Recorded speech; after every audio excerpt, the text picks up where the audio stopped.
Maccabees, chapter 12. When Yonatan saw that the timing was right, he chose men and sent them to Rome, to confirm and renew the friendship with the Romans. He also sent letters to the Spartans and other places to the same effect.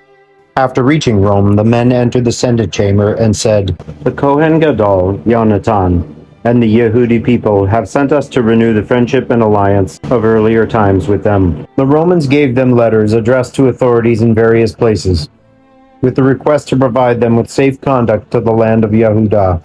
This is a copy of the letter that Yonatan wrote to the Spartans. Yonatan, the Kohen Gadol, the Senate of the nation, the Kohanim, and the rest of the Yehudi people send greetings to their brothers, the Spartans. Long ago, a letter was sent to the Kohen Gadol, Tanya, from Arius, who then reigned over you, stating that you are our brothers, as the attached copy shows. Tanya welcomed the envoy with honor and received the letter, which spoke clearly of alliance and friendship. Though we have no need of these things, since we have, for our encouragement, the set-apart books that are in our possession, we have ventured to send word to you for the renewal of brotherhood and friendship, lest we become strangers to you. A long time has passed since you sent your message to us. We, on our part, have unceasingly remembered you in our sacrifices and prayers that we offer on our feasts and other appropriate days, as it is right and proper to remember brothers. We likewise rejoice in your renown. But many tribulations and many wars have beset us, and the kings around us have attacked us. We did not wish to be troublesome to you and to the rest of our allies and friends in these wars, for we have the help of heaven for our support, and we have been saved from our enemies, and our enemies have been humbled. So we have chosen Numenius, son of Antiochus, and Antipater, son of Jason, and we have sent them to the Romans to renew with them the friendship and alliance of earlier times. We have also ordered them to come to you and greet you, and to deliver to you our letter concerning the renewal of our brotherhood. Therefore, kindly send us an answer on this matter. This is a copy of the letter that they sent to Tanya. Arius, king of the Spartans, sends greetings to Tanya, the Kohen Gadol. A document has been found stating that the Spartans and the Yehudim are brothers, and that they are of the family of Abraham. Now that we have learned this, kindly write to us about your welfare.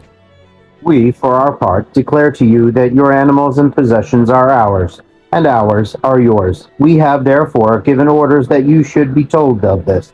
Then Yonatan heard that the officers of Demetrius had returned to attack him with a stronger army than before. So he set out from Jerusalem and met them in the territory of Hamath, giving them no opportunity to enter his province. The spies he sent into their camp came back and reported to him that the enemy was preparing to attack them that night. Therefore, when the sun set, Yonatan ordered his men to keep watch, with their weapons at the ready for battle throughout the night, and he set outposts around the camp. When the enemy heard that Yonatan and his men were ready for battle, their hearts sank with fear and dread. They lighted fires in their camp and then withdrew. But because Yonatan and his men were watching the campfires burning, they did not know until the morning what had happened. Then Yonatan pursued them, but he could not overtake them, for they had crossed the river Eleutheris. So Yonatan turned aside against the Arabians, who were called Zebudeans, and he struck them down and plundered them. Then he broke camp, marched toward Damascus, and traveled through the whole region. Shimon also set out and traveled as far as Ashkelon and its neighboring strongholds. He then turned to Jaffa and took it by surprise, for he heard that its people intended to hand over the stronghold to the supporters of Demetrius. He left a garrison there to guard it. When Yonatan returned, he assembled the elders of the people, and with them he made plans for building strongholds in Yehudah, for making the walls of Jerusalem still higher, and for erecting a high barrier between the citadel and the city, to separate it from the city and isolate it, so that the garrison could neither buy nor sell. The people, therefore, gathered together to build up the city, for part of the wall of the eastern valley had collapsed, and Yonatan repaired the quarter called Kaphanatha. Shimon likewise built up Adida in the Shephelah, and fortified it by installing gates and bars. Then Trypho sought to become king of Asia, assume the diadem, and do violence to King Antiochus. But he was afraid that Yonatan would not permit him, but would fight against him. Looking for a way to seize and kill him, he set out and came to Bethshan. Yonatan marched out to meet him with 40,000 picked fighting men, and came to Bethshan. But when Trypho saw that Yonatan had arrived with a large army, he was afraid to do him violence. Instead, he received him with honor, introduced him to all his friends, and gave him presents. He also ordered his friends and soldiers to obey him as they would himself. Then he said to Yonatan, "Why have you put all these people to so much trouble when we are not at war? Now pick out a few men to stay with you, send the rest to their homes, and then come with me to Ptolemais. I will hand it over to you, together with other strongholds and the remaining troops, as well as all the officials. Then I will turn back and go home. That is why I came here." Yonatan trusted him and did as he said. He dismissed his troops, and they returned to the land of Yehudah. But he kept with him 3,000 men, of whom he left 2,000 in the Galilee, while 1,000 accompanied him.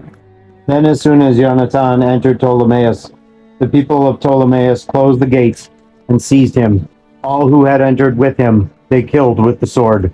Then Trypho sent soldiers and cavalry to the Galilee and the great plain to destroy all Yonatan's men. These, upon learning that Yonatan had been captured and killed, along with his companions, encouraged one another and went out in close formation, ready to fight. As their pursuers saw that they were ready to fight for their lives, they turned back. Thus all Yonatan's men came safely into the land of Yehudah. They mourned Yonatan and those who were with him. They were in great fear, and all Israel fell into deep mourning. They said, "Now that they have no leader or helper, let us make war on them and wipe out their memory from the earth."